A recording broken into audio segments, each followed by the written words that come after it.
108 संत शिरोमणि आचार्य श्री 108 विद्यासागर जी महामुनिराज के प्रथम शिष्य आचार्य श्री 108 समय सागर जी महाराज के प्रतिदिन दर्शन, गुरु पूजन एवं मंगल प्रवचन।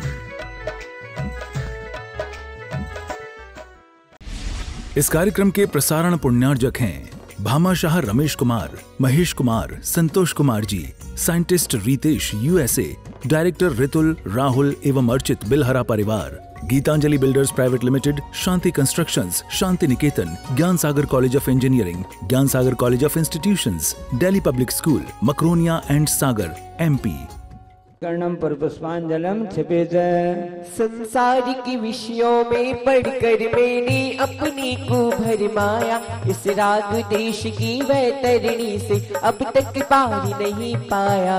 विद्या सिंधु के जल करण से भवकाल उस धोने आया, आना जाना मिट जाए मेरा यह बंध काटने आया। ओम ह्रीं श्री षोडचार्य विद्यासागर मुनीन्द्राय जन्म जरा मृत्यु विनाशनाय जलम निर्पामति क्रोधी अनल में जल जल कर अपना सर्वस लुटाया है, निज शांत स्वरूप न जान सका जीवन भर इसे भुलाया है। चंदन सम शीतलता पाने अब शरण तुम्हारी आया हो, संसार ताप मिट जाए मेरा चंदन वंदन को लाया हूँ। ओम ह्रीं श्री षोडचार्य विद्यासागर मुनीन्द्राय संसार ताप विनाशनाय चंदनम निर्पामति।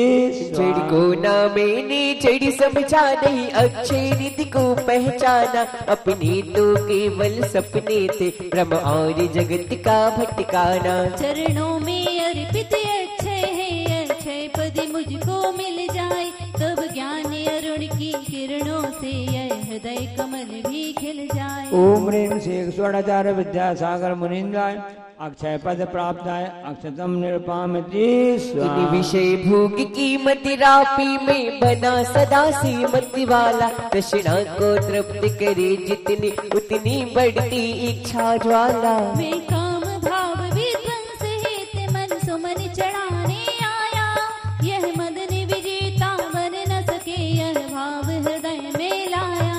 ओम ह्रीं श्री षोडचार्य विद्यासागर मुनीन्द्राय कामबाण विनाशनाय पुष्पम निर्पामति।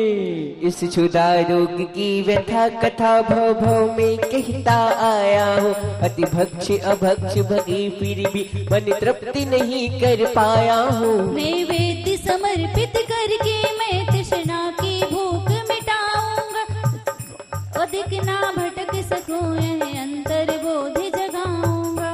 ओम ह्रीं श्री षोडचार्य विद्यासागर मुनीन्द्राय क्षुधारोग विनाशनाय निवेद्यम निर्पामति।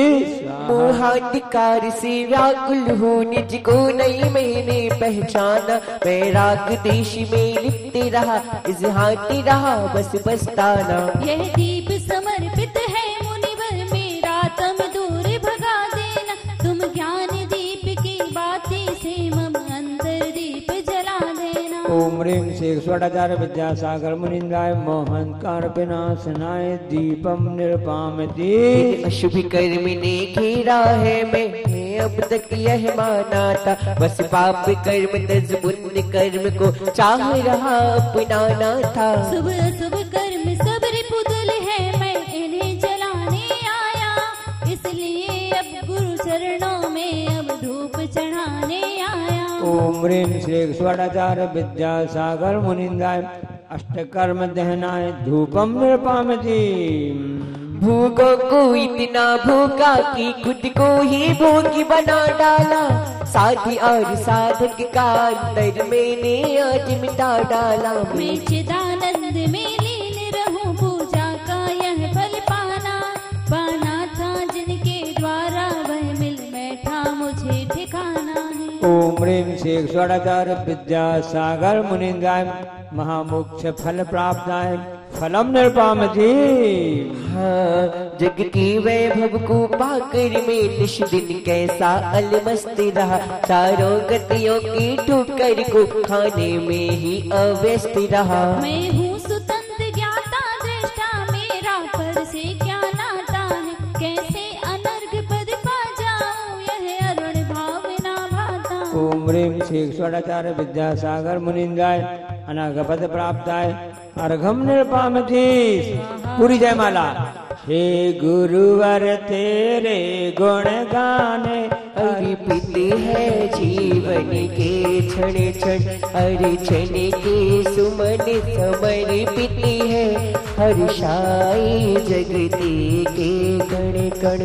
कर्नाटक के सती लगा ग्राम में, मुनिवर तुमने जन्म लिया, मल्लवा पूज पिता श्री को, हर श्री प्रति कृत कृत्य किया। बचपन की इस विद्याधरी में, विद्या के सागर उमड़ पड़े, मुनिराज देश भूषण जी से तुम व्रत ब्रह्मचारी निकल पड़े। आचार्य ज्ञान सागर ने सन 68 में मुनि पद दे डाला, अजमेर नगर में हुआ उदित मनोरमितम हरिणी वाला परिवार। तुम्हारा सबका सब, जिन पथ पर चलने वाला है, वह वेद ज्ञान की छैनी से गिर कर्म काटने वाला है। तुम स्वयं तीर्थ से पावन हो, तुम हो अपने में समय सार, तुम स्वादिवाद की प्रस्तुता, वाणी वीणा की मधुरता। तुम कुंद कुंद के कुंदन से, कुंदन सा जग को कर देने, तुम निकल पड़े बस इसीलिए, भटके अटकों को पथ देने। वह मंद मधुर मुस्कान सदा चेहरे पर बिखरी रहती है, वाणी कल्याणी है अनुपम, करुणा की हरिणी हरते हैं तुम। तुम में कैसा सम्मोहन है, या है कोई जादू टोना, जो दर्श आपके कर जाता, नहीं चाहे कभी विलग होना। इस अल्प उम्र में भी तुमने साहित्य सजन अति कर डाला, जैन गीत गागर में तुमने मानो सागर भर डाला। है शब्द नहीं गुण गाने को, गाना भी मेरा अनजाना, स्वर ताल छंद में क्या जानू, केवल भक्ति में रम जाना। भावों की निर्मल सरिता में अवगाहन करने आया हूँ, मेरा सारा दुख दर्द हरो, यह अर्घ भेटने आया हूँ। हे तपोमूर्ति, हे आराधक, हे योगीश्वर, हे महासंत, हे अरुण कामना देख सके, युग युग तक आगामी बसंत। ओम ह्रीं श्री षडाचार्य विद्यासागर मुनिंद्राय जयमाला पूर्ण अर्घम निर्पामति। बोलो राष्ट्र हित चिंतक आचार्य श्री विद्यासागर जी महाराज की जय हो। देखो आचार्य श्री हमेशा कहते थे कि प्रत्येक नागरिक का कर्तव्य है कि हम लोकतांत्रिक देश में हैं, तो कल मतदान है तो सबको मतदान देना चाहिए। देश का विकास करना है तो 100% मतदान होना चाहिए। कल लोकसभा चुनाव के मतदान सागर, विदिशा, भोपाल, गुना, अशोकनगर और दुर्ग, बिलासपुर, रायपुर, अहमदाबाद, ऐसे कई स्थानों पर है जहाँ जहाँ भी हैं। तो सभी जैन समाज के लोगों से हमारे कहना है, यदि आप आचार्य श्री को मानते हो, उनकी बात को मानना चाहते हो, तो 100% मतदान दे करके सभी को अपना कर्तव्य करना है, क्योंकि धर्म से बढ़कर राष्ट्र और देश होता है, ये आचार्य श्री का कहना है। और मूक माटी रचयिता हैं ऐसे आचार्य परमेष्ठी के आशीर्वाद से उस उनकी कृति महाकाव्य मूक माटी पर इसलिए अंतर्राष्ट्रीय प्रतियोगिता रखी गई है। 1 से 5 जून तक है। www.vidyasagar.guru पर निःशुल्क ऑनलाइन है। तो आप मूकमाटी पुस्तक पढ़ना चालू कर दीजिए। हिंदी, मराठी, अंग्रेजी कोई भी भाषा में आप परीक्षा दे सकते हैं, पढ़ सकते हैं। मूकमाटी प्रतियोगिता 1 से 5 जून vidyasagar.guru पर वेबसाइट पर। हाँ, सब अब पूजा करना आगे। हाँ, गुरु ने गुरुपद दे दिया, गुरुपद प्राप्ति नवीन, पुनः प्रवर्तित हो गई परंपरा प्राचीन। मन मंदिर में आपका भक्ति सहित आहार, अत्रिष्ट सन्निधिकरण श्रद्धा सुमन प्रदान।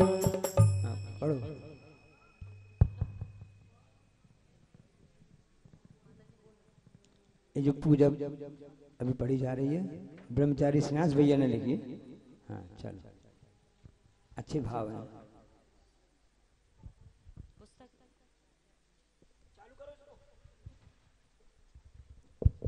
पूज्य अभिनव आचार्य श्री समय सागर जी महामणि महाराज की जय।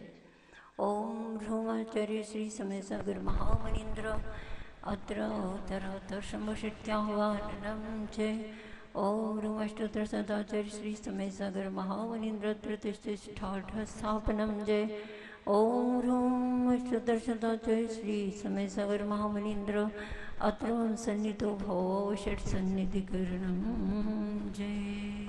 श्री विद्यासागर गुरुवर ने क्या शिष्य समय सागर पाया, इस युग में योग नियम प्रवचन बाहुरी कृत की जीवित छाया। जन्मों के रोको ना न जुड़े ऐसा कोई उपचार करो, आचार्य समय सागर गुरुवर सुच जलधारा स्वीकार करो। सताचार्य श्री समय सागर महामुनीन्द्र वनमा जन्म जरा मृत्यु विनाशनाय जलम निर्वपामीति। आरंभ परिग्रह त्याग तथा तब ध्यानायन तुम्हारा है, संसारिक विषयों से उन्मुख सम्मुख उद्देश्य सवारा है। तन मन धन आकुलता वाला संताप भरा संसार हरो, आचार्य समय सागर गुरुवर शीतल चंदन स्वीकार करो। श्री समय सागर महामुनीन्द्र वनमा संसार का विनाशनाय चंदनम निरूपामी। अक्षय पद के प्रत्याशी ने पंचम गति का पथ स्वीकारा, चारों गतियों के चक्कर से अति शीघ्र मिलेगा छुटकारा। क्षत विपदा सद्जन के अक्षय पद का आधार करो, आचार्य समय सागर गुरुवर उज्ज्वल अक्षत स्वीकार करो। ओम सताचार्य श्री समय सागर महामुनीन्द्र वनमा अक्षय पद प्राप्ति स्थान निर्वपामी। निर्मोही परमोहित जनता जिनकी जग में छवि अविकारी, पंचेंद्रिय भोग विषय विषम चिंतन धारा उपमाहारी। जो विविधि विषम विषय आशा है उस आशा का परिहार करो, आचार्य समय सागर गुरुवर मृद पुष्प पुंज स्वीकार करो। ओम सताचार्य श्री समय सागर महामुनीन्द्र वनमा कमल दंसनाय पुष्पम निर्वपामीति। जो शीत उष्ण वर्षा ऋतु में बाहंतर तप तप देती है, जब भोग विषय में व्यक्ति जगत गुरु पंच परम पद भजती है। जो क्षुधा तृषा की तृष्णा है इस तृष्णा से उस पार करो, आचार्य समय सागर गुरुवर नैवेद्य सरस स्वीकार करो। ओम सताचार्य श्री समय सागर महामुनीन्द्र वनमा सुधारो विनाशनाय नैवेद्यम निर्वपामीति। जीवन में अंतर ज्योति जगी रत्नात्रय शोभा पाता है, जिनका यश है जग में जगमग शशिक्यार भी शर्माता है। सर्वांग प्रदेश चमक जाए वह ज्योति प्रकट इस वार करो, आचार्य समय सागर गुरुवर मणिमय दीपक स्वीकार करो। ओम श्री समय सगर महामनिंद्र मोहान कारुणाशनाय दीपम निर्वपामेति। जो अशुभ अहित कर कर्मा सौ क्षण क्षण में छे करने वाली बलवान नृपति जब बस में हो कब सेना से डरने वाली। ज्ञानावरणादिक कर्मों की सेना पर वज्र प्रहार करो। आचार्य समय सागर गुरुवर अष्टांग धूप स्वीकार करो। ओम ब्रह्मशत्र सताचार्य श्री समय सगर महामुनिंद्र विनमा अष्टकर्म निर्णय धूपम निर्वपामेति। दिल में नाम तेरा है तू भगवान मेरा है। ओ दिल में नाम तेरा है तू भगवान मेरा है। मैं भक्त तेरा हनुमान सातो राम मेरा है। ओ दिल में नाम तेरा है तू भगवान मेरा है। ओ दिल में नाम तेरा है तू भगवान मेरा है। मैं भक्त तेरा हनुमान सातो राम मेरा है। और क्या उस समय सागर नाम जपना हो। उस समय सागर नाम जपना अब तो काम मेरा है। मैं भक्त तेरा हनुमान सातो राम मेरा है। मैं भक्त तेरा हनुमान सातो राम मेरा है। विधि पूर्वक द्वादश तप तपती उपसर्ग परिश्रय सहते हो। और संतति का अंतिम कल हो अध्यात्मी जगत में रहते हो। आभार यही अभिव्यक्ति करो भव संतति का यह भार हर। आचार्य समय सागर गुरुवर सड़ृत के फल स्वीकार करो। ओम शुद्ध सताचार्य श्री समय सगर महामुनिंद्र विनमा मोक्ष फल प्राप्ति फलम निर्वपामेति। जिनकी चर्या में चर्चा में श्री मूलाचार्य समाया है। सिर शांति वीर शिव ज्ञान तथा विद्या सागर से पाया है। जय बनते रहो इस धरती पर हम भक्तों का उद्धार कर। आचार्य समय सागर गुरु यह अष्ट द्रव्य स्वीकार करो। ओम ब्रह्मशत्र सताचार्य श्री समय सागर महामुनिंद्र विनमा अनर्घ पद प्राप्ति अर्घम निर्वपामेति। विद्या गुरु से संति धरा पर बारी बारी नहीं होती है। विद्या गुरु से संत धरा पर बारी बारी नहीं होती है। काया छोटी चाहे पर छाया बद साथ निभाते हैं। काया छोटी चाहे पर छाया बद साथ निभाते हैं। विद्या गुरु से संत धरा पर हो। विद्या गुरु से संत धरा पर बारी बारी नहीं होते हैं। काया छूटे चाहे पर छाया बन साथ निभाते हैं। काया छूटे चाहे पर छाया बन साथ निभाते हैं। मुंडेली खंडिका दीदी राज सिर सिद्धि चीन कुंडलपुर में एकत्रित संग चतुर्विद ने आहन किया गुरुकुल में। उत्सव जो आज यहाँ देखा ऐसा कहीं उत्सव देखा। संतों की सन्निधि से सम्मिली हम भक्तों की जीवन रेखा। श्री विद्या सागर गुरुवर ने जब गुरुपद भारी उतार दिया। गुरु की आज्ञा से मुनि श्री ने श्री गुरु को स्वीकार किया। आचार्य समय सागर गुरु ने सबको आशीष प्रदान किया। सबने उनकी उच्चासन में गुरुदेव सुमें सम्मान दिया। काया छूटे चाहे पर छाया बन साथ निभाते हैं। काया छूटे चाहे पर छाया बन साथ निभाते। ओम ह्रमष्टोत्तर सज्जनागम श्री आचार्य परमेष्टि गुरुवर श्री समय सागर महामुनिंद्र विनमा अनर्घ पद प्राप्ते अर्घ्यम जय माला पूर्ण अर्घ्यम निरूपामेति। गुरुपद पर आसीन जो गुरु आज्ञा अनुसार सूर्य समय सागर तुम्हें वंदन बारंबार। इत्यासी बात चलो शास्त्र ज्ञान के लिए किसका नाम आया? जो ज्ञान में जो ध्यान में त्याग में जो लीन है, इंद्रिय विषय आशा बिना आरंभ संग विहीन है। दासम जनवाणी माता की जय। शत शत नमन सत्य सत्य नमन यह ऐग अर्पित कर रहा, वसुद्रव्य का जिसमें चयन। साधु परमेष्टिभ्यो नमः। नरक पद प्राप्ति अर्घम निरूपामिति। चलो अब हम सभी हाथ जोड़ लें और से निवेदन करें। रांझी नगर के नगर गौरव मुनि श्री 108 निष्काम सागर महाराज जी से महाराज की जय। अजय श्री समय सागर जी महामुनि महाराज की अपनी अमृत वाणी से हम सभी को कृतार्थ करें। पूज्य मुनि श्री निष्काम सागर जी। नमोस्तु महाराज जी।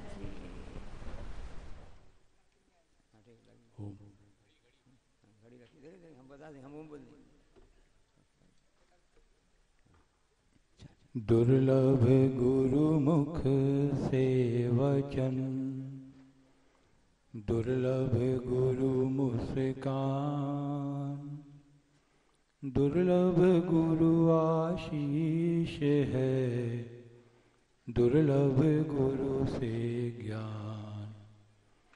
दुर्लभ से दुर्लभ रहा गुरु गरिमा गुणगान, गुरु आज्ञा पूरण परे, दुर्लभ तम यह जान।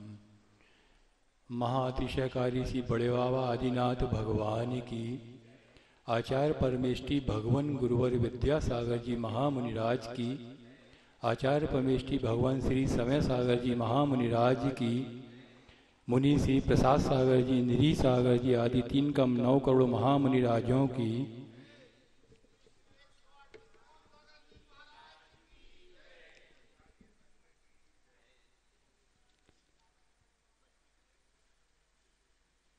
वैसे तो हमें कुछ बोलना आता नहीं है, शब्दों की संयोजना भी नहीं है और उतना ज्ञान भी नहीं है, परंतु आचार्य महाराज का आदेश है, संकेत है, कुछ बोलना है।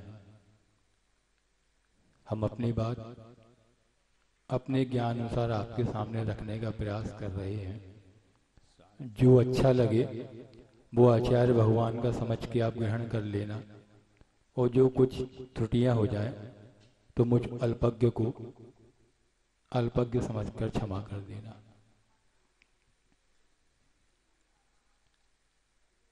एक बार की घटना है, एक बहुत संस्कारित गांव था। उस गांव में एक साधु के आने की जानकारी गांव के लोगों को लगी। जब गांव के लोगों ने सुना कि हमारे छोटे से गांव में एक संत महात्मा पधार रहे हैं, तो उनकी खुशी का ठिकाना नहीं था और गांव के सभी लोगों ने उनकी आगवानी के लिए भव्य से भव्य तैयारियां चालू की। और जिस दिन उनकी आगवानी हुई तो उनकी आगवानी को देख के, गांव वालों के द्वारा की गई आगवानी को देख के वे महात्मा इतने प्रसन्न हुए, उनके मुख से एकाएक निकल पड़ा कि इतनी भव्य आगवानी तो बड़े से बड़े नगरों में भी हमारी कभी नहीं हुई, जितनी अच्छी आगवानी छोटे से गांव के लोगों ने हमारे लिए की। हाथी, घोड़ा, बैलगाड़ी, बैंड बाजे, तोरण द्वार, रंगोली आदि आदि जो भी सारी तैयारियां थी, सब गांव के लोगों ने की। उनकी आगवानी को देखकर संत महात्मा बहुत प्रसन्न हुए और उन्होंने अपना मन बनाया कि अब कुछ समय इस गांव के लोगों को जरूर देना चाहिए। रास्ते में मन बना रहे थे और अपने स्थान पर पहुंचते पहुंचते उनको शाम हो गई। गांव वालों ने उनका अतिथि संविभाग किया, अतिथि सत्कार किया, भोजन आदि की व्यवस्था की और उनको छोड़ दिया। रात में पुनः गांव के लोग पहुंचे, निवेदन किया, महात्मा कुछ धर्म के बारे हमें बताइए। उन महात्मा ने अपनी योग्यता अनुसार गांव के लोगों को उपदेश देना चालू किया और उनको आश्वासन दिया कि कुछ समय हो सका तो मैं आपके यहाँ व्यतीत कर सकता हूँ, अब ये आप लोग की भक्ति पे निर्भर करता है। उनके संकेत को समझते हुए गांव के लोगों को देर नहीं लगी और उन्होंने अपनी अगले दिन से यथायोग्य भक्ति दिखाना चालू की। महात्मा का भी बहुत अच्छे से समय निकलता रहा। अब थे तो वे भी मनुष्य, उनका भी मन थोड़ा चंचल तो हो गया, कब तक यहाँ बैठा रहूंगा, क्यों ना गांव में कुछ घूमने फिरने निकला जाए। संत महात्मा घूमने निकले। वे एक चौराहे पे पहुंचे। उन्होंने आसपास का माहौल देखा। जाने अनजाने एक गली की ओर मुड़ने के लिए जैसे ही अग्रसर हुए, उनको उस गली की ओर मुड़ते हुए देखकर गांव के लोग दौड़ के उनके पास आए, उनको रोका। महात्मा, आप उस गली की ओर ना जाएं। तो महात्मा ने पूछा, क्यों? हमारा निवेदन है महाराज, आप उस गली की ओर ना जाएं। तो साधु उन्होंने फिर पूछा, आप लोग मुझे क्यों रोक रहे हो? तो गांव वालों ने कहा, महाराज, जो भी व्यक्ति इस गली में जाता है वह पुनः कभी जीवित लौटकर नहीं आता। वह व्यक्ति काल के घास में समा जाता है। तो उन्होंने आश्चर्य की दृष्टि से गांव वालों को देखा। उनके देखने में प्रश्नवाचक चिन्ह था, ऐसा क्यों? उनसे रहा नहीं गया। उन्होंने गांव वालों से प्रश्न किया कि आप लोग ऐसा क्यों बोल रहे हो? बोले, महाराज, ऐसा ही है। आज तक जो भी वहां से गया है वह कभी भी जीवित वापस नहीं आया। उन्होंने पढ़ा, प्रति प्रश्न किया, आखिर वहां ऐसा क्या है? तो बोले, महाराज, वहां पे रास्ते में एक बहुत बड़ा कुआं है। कुआं के बाजू से एक बहुत बड़ा वृक्ष है। वृक्ष की जड़ में एक बहुत बड़ी सांप की बामी बनी है और उसके अंदर एक बहुत बड़ा नागराज रहता है। वह नागराज हर आने जाने वाले को डस के उसकी जीवन लीला समाप्त कर देता है। अच्छा, साधु तो साधु। उन्होंने मन बना लिया कि हम तो इस गली से ही जाएंगे। लोगों ने काफी उनको रोकने का प्रयास किया, नहीं माने। नीति में प्रसिद्ध भी है कि 3 हट है ना। 3 हट कौन कौन थी? बाल हट, स्त्री हट और साधु हट। जब साधु हट होके हटी हो गए, कौन रोक सकता उनको? उन्होंने अपने हट से उसी रास्ते में जाने का मन बना लिया और अग्रणी हो गए। सने सने उस कुएं के पास पहुंचे तो उन्होंने देखा कि एक बहुत बड़ा नाग फण फैलाए राह देख रहा है। वे साधु महात्मा पास में पहुंचे। पहुंचते ही साथ जैसे ही नाग ने देखा, अरे ये तो संत महात्मा है, तो उस नाग ने अपने यथा योग्य उनको उच्चासन पर बैठाया और दोनों के बीच में वार्तालाप चालू हुई। संत महात्मा ने जैसी उस नागराज के अतिथि संस्कार को देखा, मन में बहुत प्रसन्न हुए। गांव के लोग तो कुछ और बोल रहे थे, ये नाग का स्वभाव तो कुछ और निकला। दोनों ने आपस में चर्चा की तो संत महात्मा ने उस नाग को उपदेश दिया कि भाई नाग देवता, तुम यहां से आने जाने वाले राहगीरों को परेशान क्यों करते हो? तुम्हें पता है आसपास के जितने भी गांव हैं ये काफी गरीब लोगों से बसे हुए हैं और ये जो रास्ता है ये पूरे गांव वालों के आने जाने का मुख्य रास्ता है। इस रास्ते में आपके भय के कारण लोगों का आना जाना नहीं होता है, जिस कारण से इनका व्यापार बहुत जीर्ण शीर्ण हो चुका है। आपको ऐसा करना शोभा नहीं देता। तो नागराज बोले, महात्मा, मैंने कभी चला के किसी को परेशान नहीं किया, लेकिन जितने भी लोग यहाँ से निकलते हैं मुझे देख के डंडी से मारते हैं, मुझे पत्थर मारते हैं, मुझे शरीर को पूरा जीर्ण शीर्ण कर देते हैं, तो मुझे अपनी रक्षा करने के लिए इनको काटना पड़ता है। तो महात्मा ने कहा, अरे भाई, जब तुम्हारा फुसकारने से काम चल सकता तो काटते क्यों हो? तुम तो इतने विकराल रूप वाले नागराज हो, एक बार फुसकार लगा दोगे सब डर के भाग जाएंगे। तुम नियम लो, आज के बाद किसी को काटोगे नहीं। तो नागराज ने उन महात्मा की बात को सुनकर महात्मा के सामने नियम लिया कि आज के बाद मैं कभी किसी को काट के उसकी जीवन लीला समाप्त नहीं करूंगा। और यह कहकर नागराज बाबी में चला गया और वो महात्मा बड़े हर्ष उल्लास के साथ गांव में वापस आए। उनको वापस आकर देखकर और उनके चेहरे की खुशी देखकर गांव वालों को प्रसन्नता हुई। गांव वालों के बीच में दोनों वार्तालाप हुई।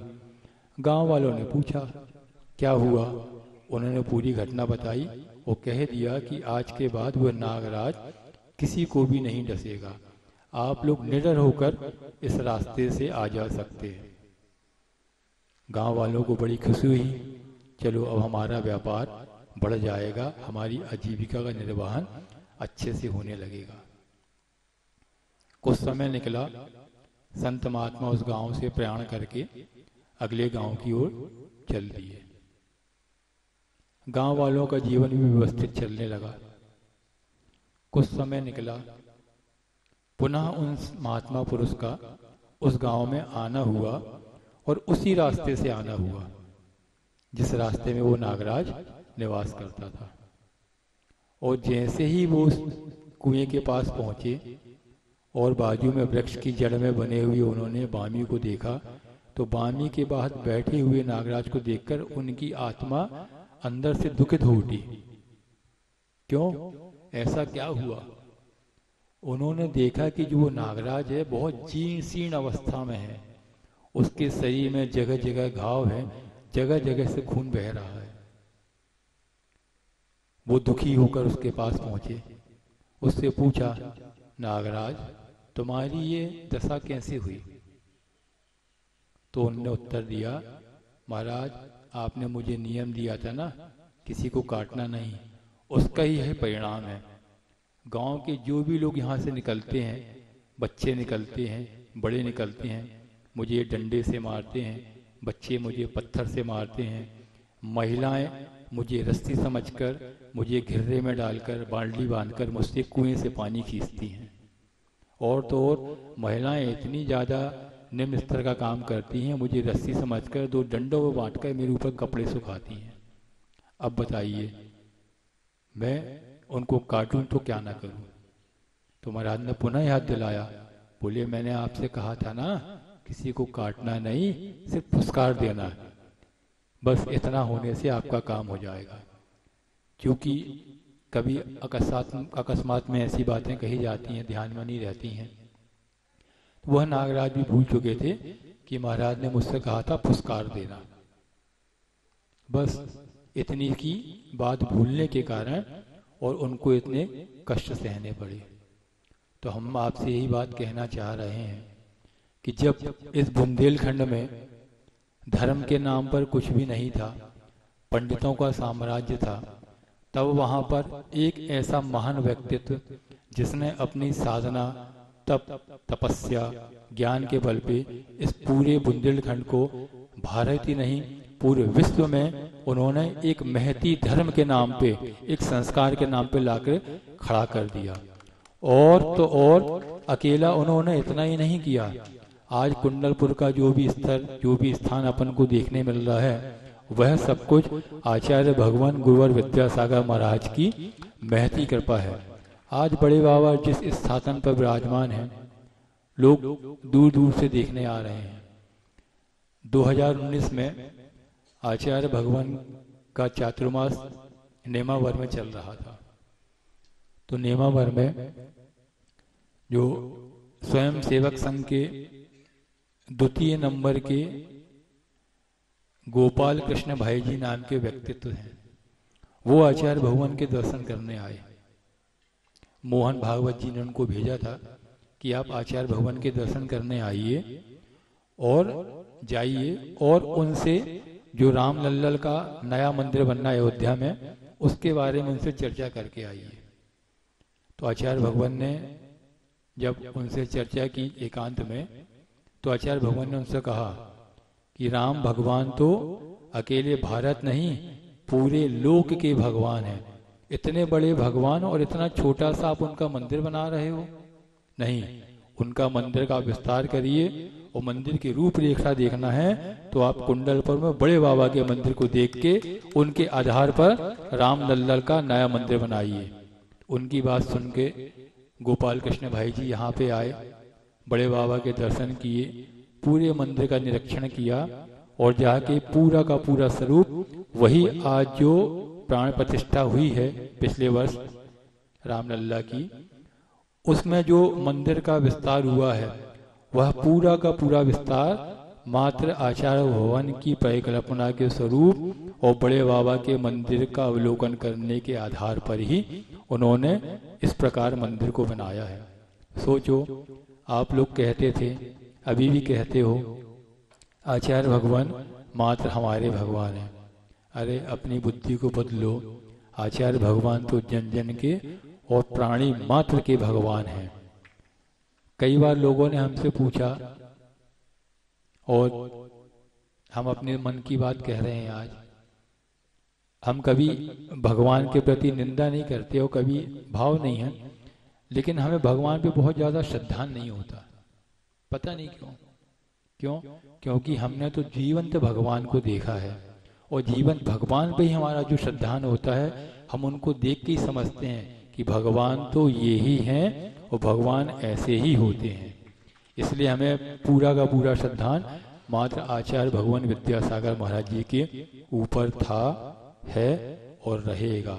और अब क्योंकि आचार्य भगवान समाधिस्थ हो चुके हैं, तो उनकी परंपरा में जो आचार्य भगवान आज समय सागर महाराज विद्यमान है, पूरा का पूरा श्रद्धान हमारा वैसा ही जैसा आचार्य भगवान के प्रति था, वैसा आचार्य समय सागर महाराज जी के प्रति है, था और अपने जीवन के अंत समय तक रहेगा।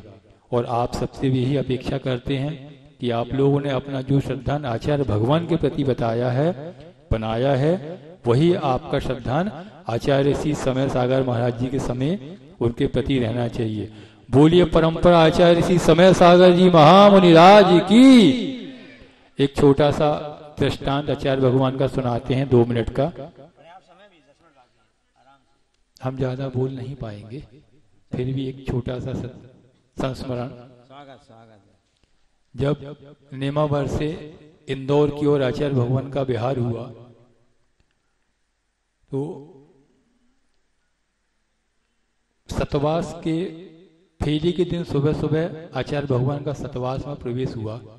पंचक्याणक चल रहे थे वहां पे 3 महाराज के माध्यम से, मुनि विराट सागर जी, मुनि दुर्लभ सागर जी, मुनि संधान सागर महाराज जी। तो फेरी के दिन सुबह सुबह आचार्य भगवान का पहुंचना हुआ और दोपहर में फेरी हुई। अगले दिन सुबह सुबह मंदिर में ध्वजारोहण, कलशारोहण हुआ और दोपहर में लोहारदा गांव के लिए आचार्य भगवान का विहार हुआ। तो लोहारदा में चूंकि ठंड का समय था और 15 दिसंबर की बात थी, पूस का महीना चालू हो चुका था, पूस की ठंड से आप सब अवगत हैं। तो हम थोड़ा आगे पहुंच गए आचार्य भगवान और संघ के रात्रि विश्राम की व्यवस्था देखने के लिए। साथ में 1-2 महाराज और थे। हम लोग जब वहां पहुंचे, देख के वहां की व्यवस्थाएं देखे, तो हम लोग को ऐसा लगा कि यहाँ तो संघ का निर्वहन मुश्किल हो पाएगा।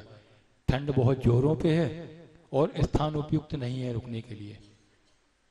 तो थोड़ा प्रयास करते करते करते पाटौदी जी के मकान में रुकने के लिए मन बनाया और थोड़ी